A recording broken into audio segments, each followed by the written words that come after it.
ચાલો મિત્રો, પહેલા દરેક મિત્રો આપણે ઓડિયો બંધ રાખીશું અને વિડીયો બી બંધ રાખજો.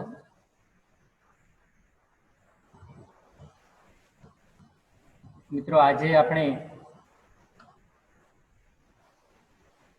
ચેપ્ટર 15 ની અંદર એક નવા પોઈન્ટ ઉપર જઈ રહ્યા છીએ,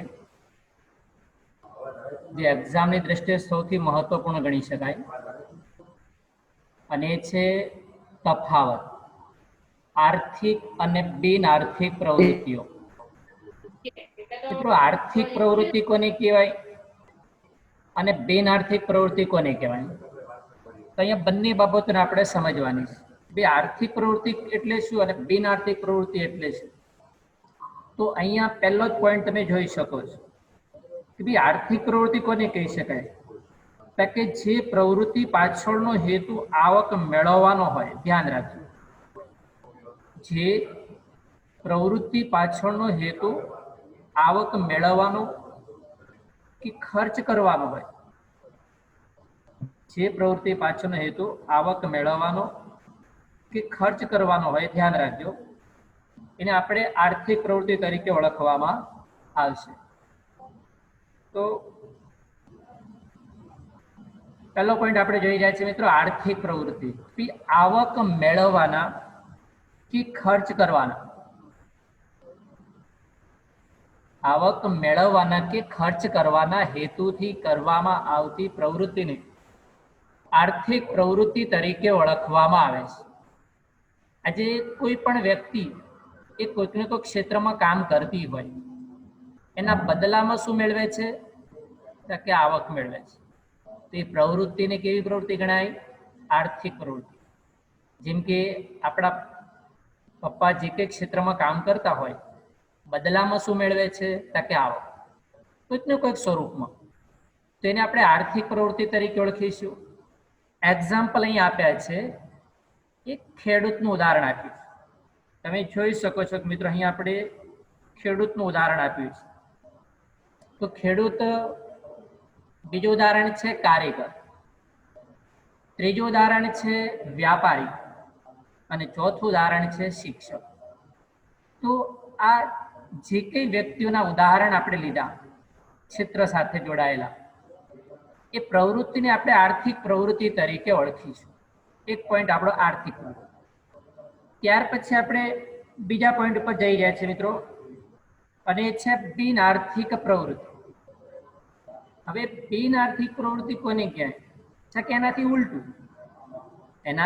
ઉલટું, ચાલો કે ભાઈ જે પ્રવૃત્તિ પાછળનો હેતુ આવક મેળવવાનો કે ખર્ચ કરવાનો ન હોય.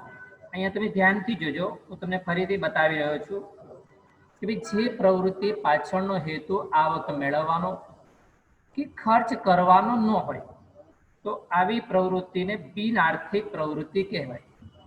દાખલા તરીકે માતા પોતાના બાળકનો ઉછેર કરે છે. અત્યાર સુધી આપણે જોઈ રહ્યા છીએ મિત્રો કે આપણા મમ્મી આપણને જે કંઈ પાલન પોષણ કરી રહ્યા છે, શું બદલામાં ક્યારેય કશું માંગ્યું છે? એટલે પ્રવૃત્તિ કેવી કહેવાય? બિન આર્થિક. બીજું, કોઈક વ્યક્તિ સામાજિક સેવાના કાર્યો કરે છે, તો એ પ્રવૃત્તિ કેવી બની જશે? બિન આર્થિક બનશે. હવે આ જ વસ્તુ ઉદાહરણ આપીએ, ઉપરનું આપણે આર્થિક પ્રવૃત્તિનું ઉદાહરણ જોયું, એની અંદર તમે જોયું કે ભાઈ શિક્ષક.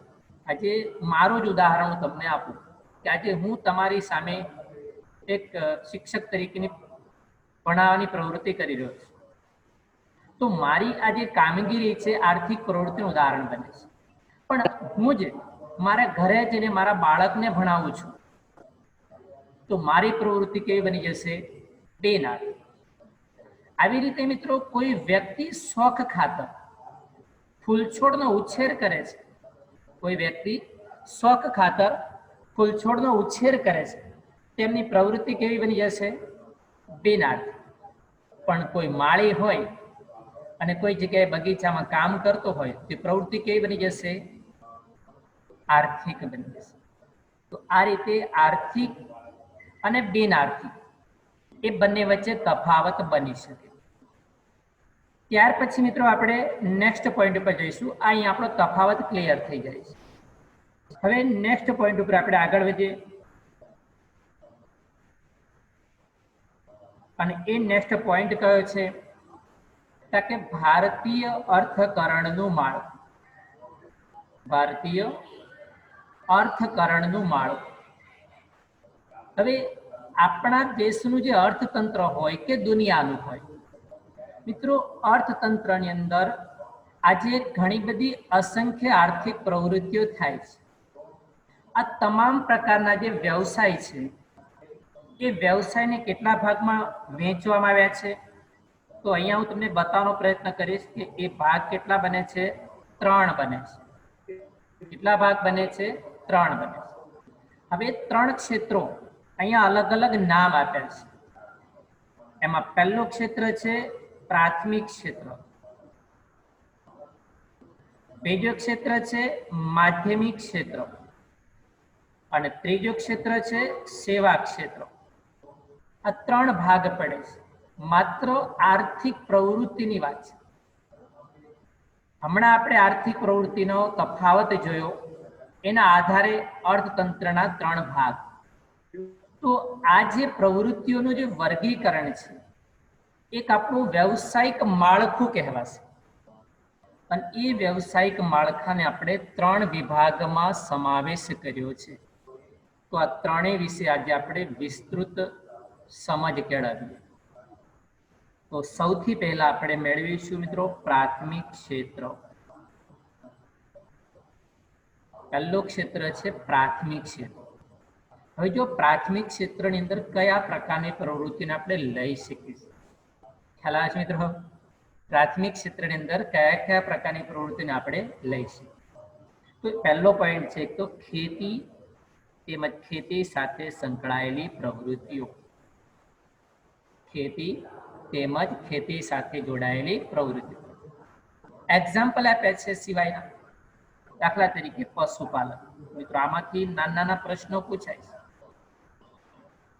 2020ના પ્રશ્નપત્રમાં પણ પૂછાઈ ગયો સવાલ આ વર્ષે. પશુપાલન. બીજું આવશે પશુ સંવર્ધન. પશુ સંવર્ધન એટલે કે પ્રાણીઓનો ઉછેર.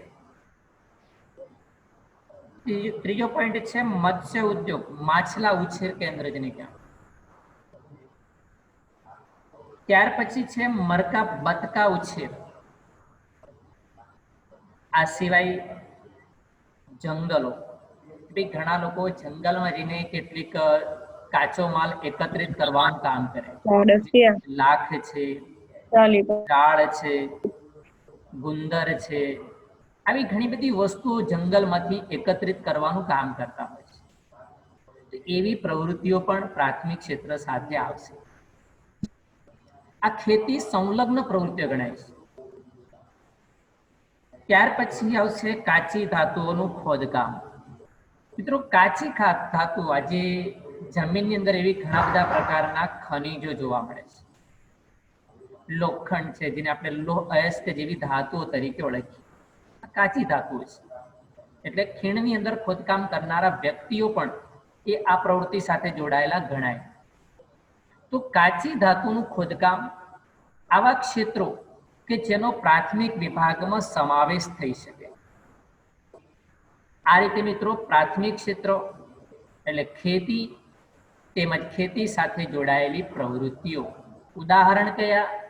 કે પશુપાલન, પશુ સંવર્ધન, મત્સ્ય ઉદ્યોગ, મરઘા બતકા ઉછેર અને જંગલ તથા કાચી ધાતુઓનું ખોદકામ કરવું જેવા વ્યવસાય સાથે જોડાયેલી વ્યક્તિઓનો આ ક્ષેત્રમાં સમાવેશ થશે. તો આ પોઈન્ટ મિત્રો બરાબર ધ્યાન રાખજો. આમાંથી નાના સવાલો પૂછાય છે. કેવી રીતે પૂછાય છે તમને હમણાં સમજાઈશ, જ્યારે 3 ક્ષેત્રો આપણે ક્લિયર કરીશું ત્યારે. ત્યાર પછી મિત્રો આગળ વધીશું અને હવે આપણે જે આગળ વધી રહ્યા છે એ છે માધ્યમિક ક્ષેત્રો. માધ્યમિક ક્ષેત્રની વાત કરીએ મિત્રો, માધ્યમિક ક્ષેત્ર એની અંદર કયા પ્રકારની પ્રવૃત્તિનો સમાવેશ કરીશું?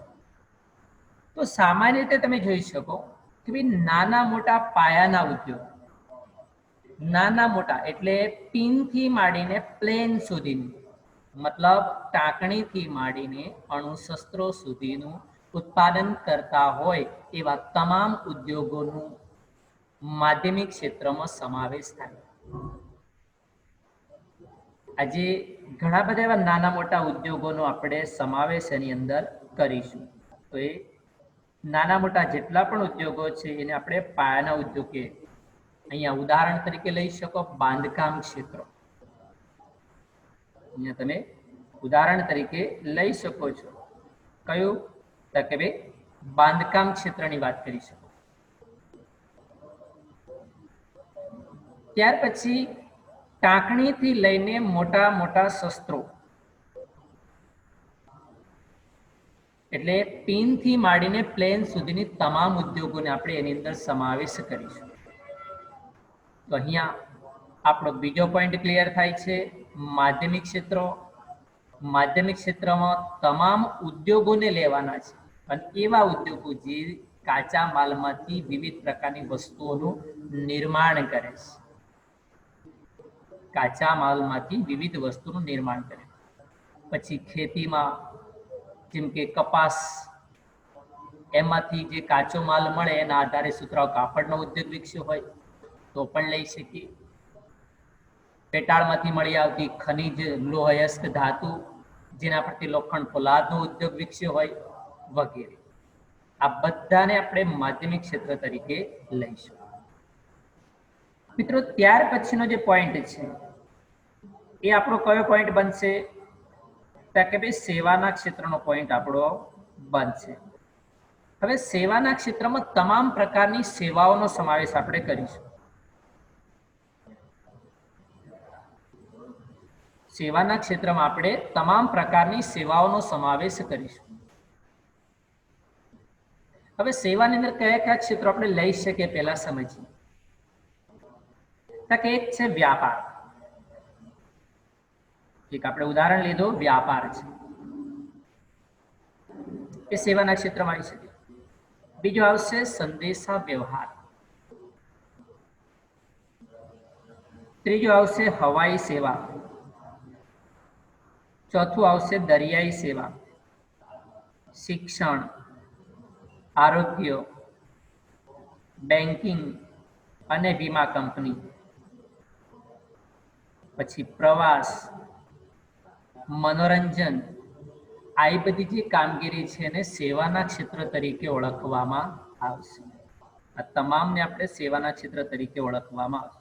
તો અહીંયા આપણે જે મિત્રો જોઈ રહ્યા છીએ ભારતીય અર્થકરણનું માળખું જે જોઈ રહ્યા હતા, એ ભારતીય અર્થકરણના માળખામાં આપણે આ તમામ ક્ષેત્રોની વાત કરી. કઈ તમામ ક્ષેત્રોની આપણે વાત કરી રહ્યા હતા? પ્રાથમિક ક્ષેત્ર, માધ્યમિક ક્ષેત્ર અને સેવાના ક્ષેત્રો. મિત્રો આ વર્ષે બોર્ડની અંદર પણ એમાંથી એક સવાલ પૂછાયો હતો. તમને સવાલની પણ એક નાનકડી ચર્ચા કરી લો કે ભાઈ કેવા પ્રકારનો સવાલ પૂછાયો હતો. તો સૌથી પહેલા કે આ ચેપ્ટરમાંથી એક સવાલ એવો પૂછાયો હતો કે ભાઈ દિવ્યાના જે પિતાજી છે એ LICમાં કામ કરે છે. ધ્યાન રાખજો, સવાલને સમજજો મિત્રો. દિવ્યાના પિતાજી LICમાં કામ કરે છે. બીજું ભવ્યાના પિતાજી ખેતી કામ કરે છે. ત્રીજું પ્રેક્ષાના પિતાજી સિલાઈ મશીન ચલાવે છે.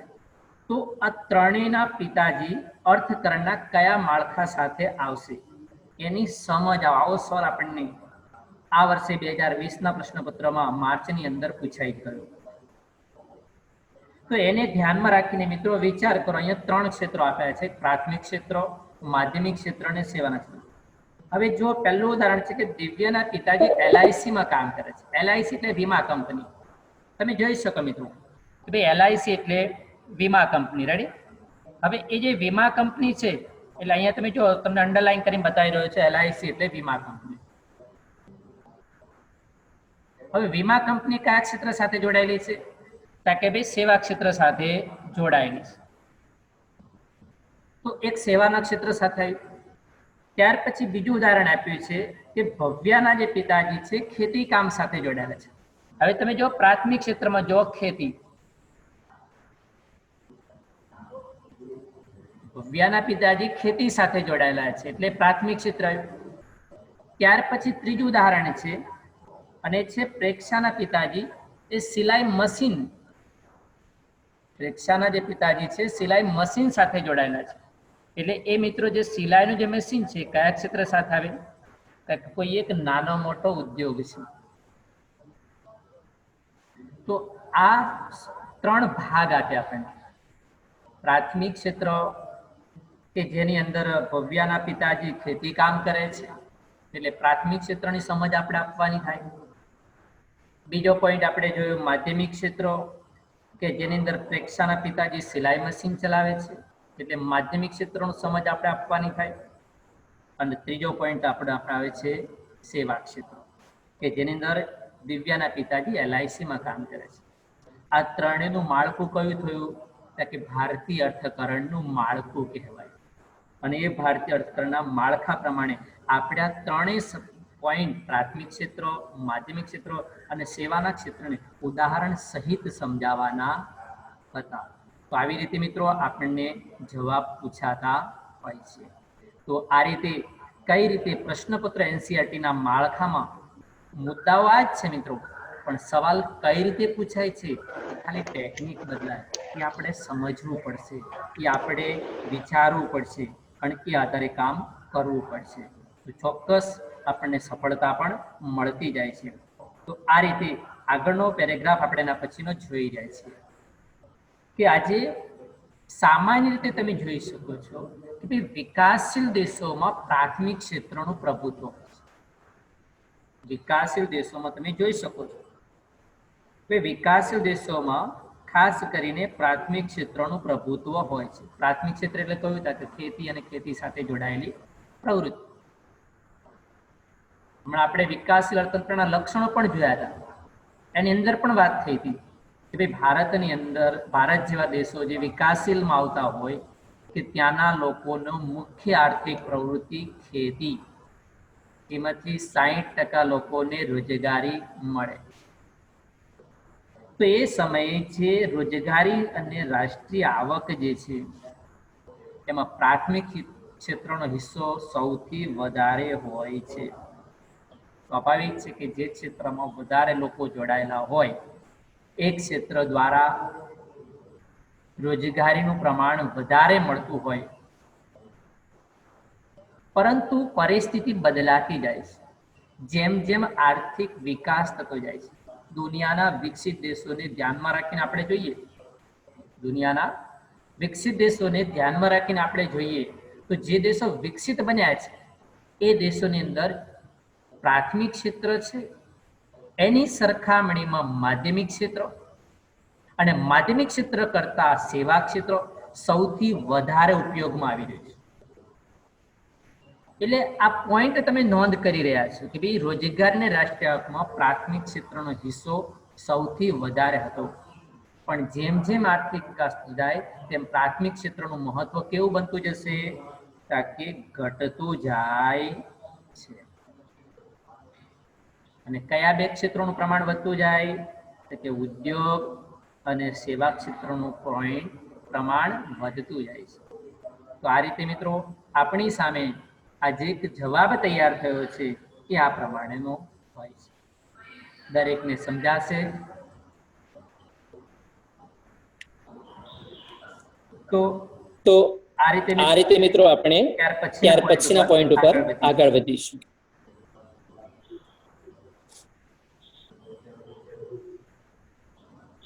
હવેનો જે પોઈન્ટ છે આપણો અને છે મિત્રો ઉત્પાદનના સાધનો વિશેનો. તો અહીં આપણે ઉત્પાદનના સાધનો વાળો પોઈન્ટ લઈશું કે આજે કોઈ પણ વસ્તુનું ઉત્પાદન કરવું છે.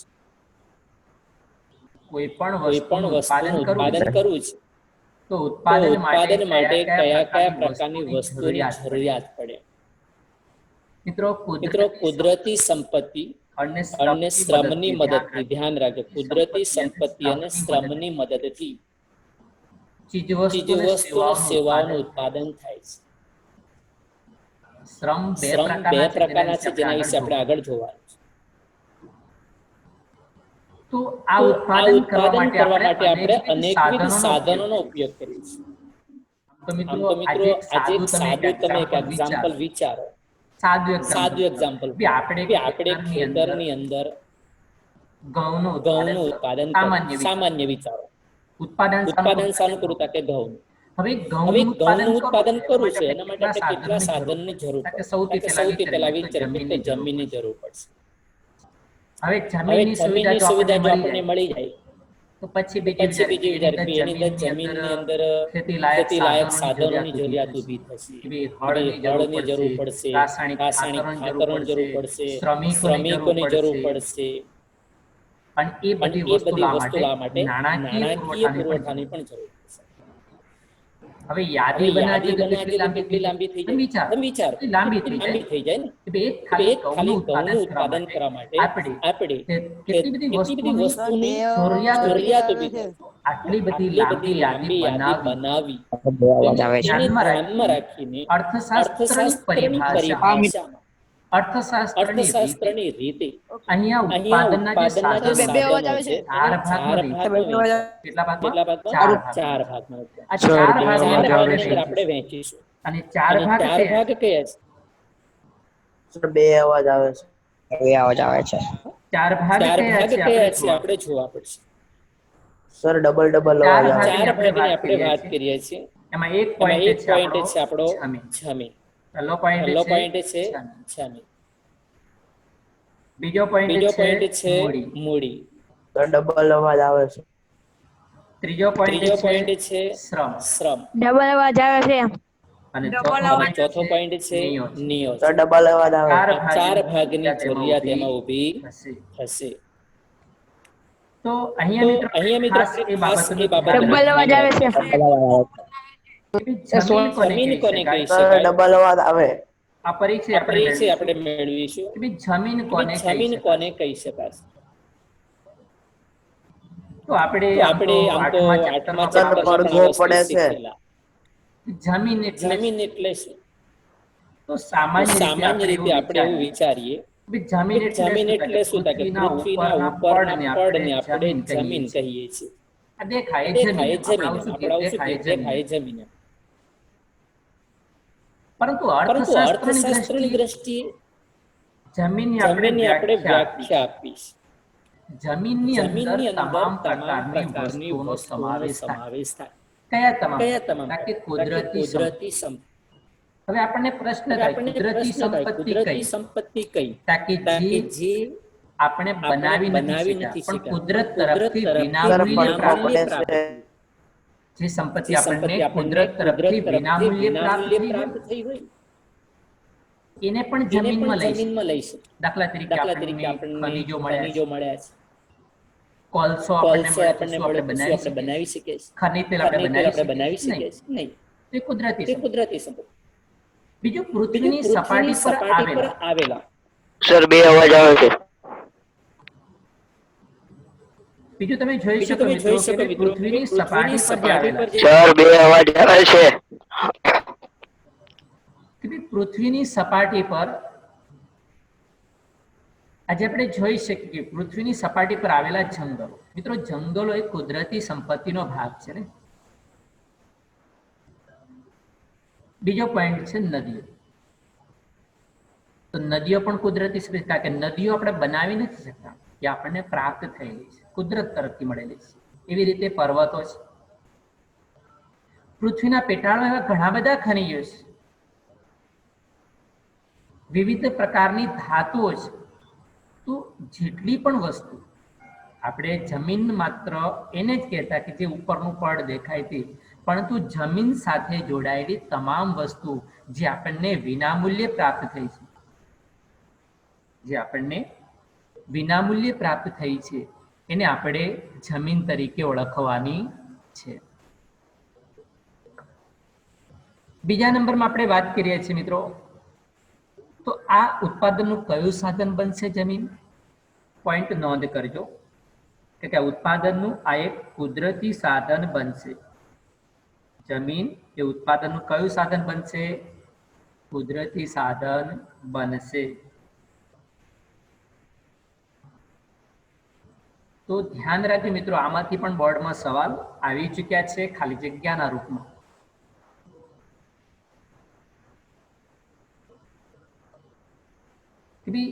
અહીંયા આપણે જે વાત કરીએ છીએ જમીન એ ઉત્પાદનનું કુદરતી સાધન છે. એક પોઈન્ટ આપણો આ હતો. ત્યાર પછી મિત્રો 10 મિનિટનો સમય બાકી છે, ધ્યાન રાખીશું. બીજો પોઈન્ટ છે એને એ છે મિત્રો મૂડીનો.